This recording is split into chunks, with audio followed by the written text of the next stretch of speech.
Yo, what is going on, you guys? This is GamingWithSal and welcome back to the channel. Now before I get into the video, I want to go ahead and say something that I know I've been saying for the past few videos. I'm sorry that I haven't been uploading consistently, only because college is about to start up soon again. There's a lot of things I need to get done, and personally I've been very busy with those kind of stuff. So that's why I haven't been able to consistently upload, but hopefully I am back and I can upload consistently once again for the next few months. And yeah, I basically just wanted to let you guys know about that. But anyways, let's go ahead and get right back into the video. And within this video, I'm going to be discussing my final thoughts on the Black Ops 4 beta. I know that this video is probably a little long overdue, but I still want to go ahead and share my thoughts with you guys about how I felt about the game after weekend 2 of the beta was done. So let's go ahead and get right into it. The first thing I want to talk about is something that I addressed in my last video and a lot of people have been talking about, and that is the time to kill. Now, the time to kill is something that I didn't enjoy at first. I talked about this in my last video as well, discussing how I felt like it was way too long, that it needed to be shortened down a little bit, maybe bring it back down to something like how it was in Black Ops 1 or even Black Ops 3. I enjoyed the time to kill in those games a lot, so I was kind of hoping that they can bring that back in Black Ops 4, but the more I started to play the game, the more I started to put time into the beta again during weekend 2, I realized that this 150 health / longer time to kill is kind of really not a bad thing, only because it actually makes the gunfights feel like they matter. For example, let's paint this picture in our head real quick. You're behind cover, your enemy that you're shooting at is behind cover. You guys are shooting at each other consistently, inflicting damage on one another, and every single time you guys do, you guys duck back down, self-regenerate your health, get back up to 150 health, and continue to go at it at one another until one of you guys takes out the other. And that right there is an actual gunfight, and it feels like a real gunfight rather than something like running down the map or a hallway and turning around a corner and somebody's already there, with their weapons aimed down, and you don't even blink your eye and they take you out right away. That is not a real gunfight. What we have in Black Ops 4 are real gunfights, and I feel like that's something that should have been in Call of Duty since the beginning, because Call of Duty at the end of the day is a first-person shooter, and in order for a first-person shooter to feel authentic at the end of the day, in my opinion, is to actually have gunfights that feel like real gunfights, and that's something that Black Ops 4 did capture. Another thing I want to talk about are the weapons. The weapons actually do feel like they belong in that certain class. For example, the assault rifles actually do feel like that they are much more better for those medium to long range engagements versus like something like SMGs that are meant for those short to medium engagements instead. If I were to pick up an SMG and try to shoot it like across the map, it would really not work out for me. I would not be able to take that enemy out unless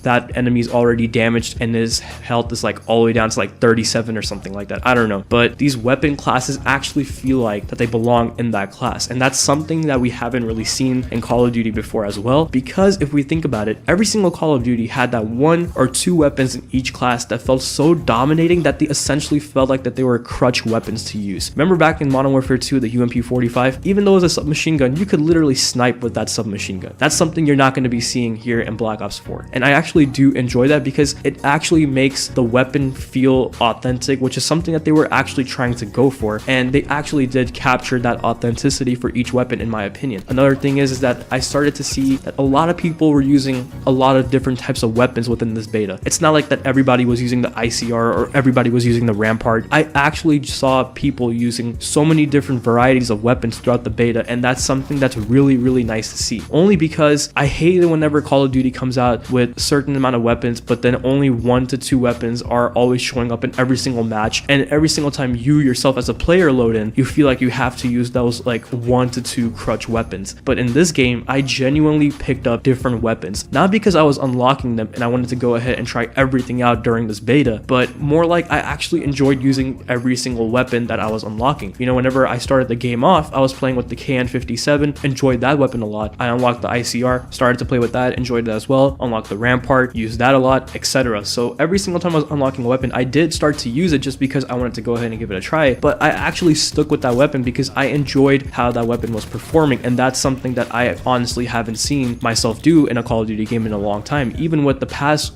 Call of Duty betas, like in World War II or Infinite Warfare, I remember using the same weapons over and over again during those beta, but in this one, I actually started to use a variety of different weapons, so that is something that I really did like a lot. Now, even though I'm talking about a lot of things that I enjoyed or started to warm up to whenever it comes to this beta, there are still a lot of things that need to get fixed. I feel like that there are still things that needs to be improved on, and that this game isn't perfect whatsoever. For example, the score streaks, they're still not devastating, man. There have been so many issues with these score streaks. Every time I get into an RC car or a Mantis and I try controlling it, I can never climb up any of the stairs. That is not acceptable. As soon as I go ahead and get out of those score streaks, like for example the Mantis, and I decide to not like control it anymore, it suddenly can climb stairs in all these different environments. But whenever I get into it, I can't climb up a simple staircase. That is not acceptable whatsoever. That's not devastating at all. If anything, the only thing that's getting devastated are the players trying to use these score streaks. So I'm gonna probably make a separate video talking about score streaks altogether, because I feel like that score streaks are very important whenever it comes to Call of Duty. So I'm gonna go ahead and make a separate video talking about that. But overall, did this game save or kill Black Ops 4? Or let me go ahead and rephrase that. Did the beta save Black Ops 4 in general? Did it actually leave a good taste or a bad taste in the community's mouth? Now, overall, I feel like that it did neither. It didn't save it, nor did it kill it. And let me explain why. Because Call of Duty Black Ops 4 has brought a lot of things that we haven't seen before. And I know they keep saying that every single year you're gonna see things that we haven't seen before, but this is actually true. We've never really seen 150 health come as the base health for all the players that are gonna be playing in regular game modes. We haven't really seen the self-regenerating health before. We haven't seen specialists come back in a way where it's meant to be played as a tactical team type of thing. We saw specialists in Black Ops 3, but as you can kind of tell, it was mostly made for those solo players versus something like Black Ops 4 specialists that are meant to help one another out. So in a way, Black Ops 4 is using the old formula, which is boots on the ground, but they're bringing in so many different things that haven't really been done before, and it's certain things that haven't been done before that can either leave a player satisfied or leave a player completely turned off from the game to the point where they're not even going to be buying Black Ops 4 on October. So at the end of the day, the way I feel about Black Ops 4 is that it's in a very good position. It's a very solid game. There are a lot of things that have been improved from weekend 1 within weekend 2, but there still needs to be a lot of things that need fixing. For example, the score streaks. And like I said, you guys, I'm going to be making a separate video about that altogether, because I wanted to discuss that topic alone and separately from this video. But like I said, a lot of things need to be fixed. A lot of things need to be patched. And as long as Treyarch keeps that open communication that they did whenever this beta was happening during weekend 1 and 2, and listening to the community feedback and actually trying to make changes to make the game better, it can be a very good year for Call of Duty and for Black Ops 4 itself. And overall, I feel like I'm going to be enjoying this game a lot more than something like World War II, only because I feel like there's more options to customize things, to change things up, to explore, versus something that was very, very simple like World War II. And that's kind of where I stand whenever it comes to Black Ops 4. But overall, you guys, that's kind of like my final impression or how I feel about Black Ops 4 at the end of the day. So let me know what you guys think in the comment section below. How do you feel about Black Ops 4? Did you guys enjoy it? Did you guys completely hate it? Are you going to be buying the game, or are you just going to be waiting for Infinity Ward to release their new title in 2019? I would love to hear your thoughts in the comment section below. But anyways, like always, if you guys enjoyed the video, please leave a like, comment, subscribe, click the bell icon so you'll never miss an upload, and follow me on my social media accounts to stay connected. Links are in the description below, and I will talk to you guys in the next video.